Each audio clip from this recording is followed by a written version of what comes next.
તો મિત્રો તમને બધાને ખબર હશે કે આજકાલની અંદર એસએમ ઠાકોર અને ગબ્બર ઠાકોરનો વિરોધ ચાલી રહ્યો છે। એમાં ભાડામારીના બે ઠાકોર થઈ એકબીજાનો વિરોધ કરે રાખે અને આપણા સાથે રિચાર્જ કરાવી ભાડામારીનો વિરોધ ધોવાનો।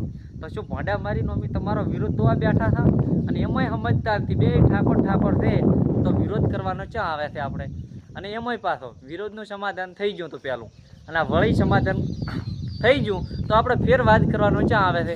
એમાં ભાડામારીનો ગબ્બરે પાછી એસએમ ઠાકોરની બાપડાની બે ચેનલ ઉપર સ્ટ્રાઇક મારી તો એ સ્ટ્રાઇક મારવાથી બચારા એસએમ ઠાકોરની ચેનલ ઉડી જાય તો વાંક ચેનલ તો મિત્રો તો આપણે કોઈને સપોર્ટ કરવાનો થતો નથી કેમ કે એસએમ ઠાકોર ને ગબ્બર ઠાકોરની ખાલી લાઇક અને સબસ્ક્રાઇબ લેવા સારું થઈ અને વિરોધ કરે છે। હમણાં 5 દાડા વિરોધ હેડશે, ઇન્કમ થઈ જશે, પૈસા આવી જશે, ડોલર થપાઈ જશે એટલે વાત છે પૂરી।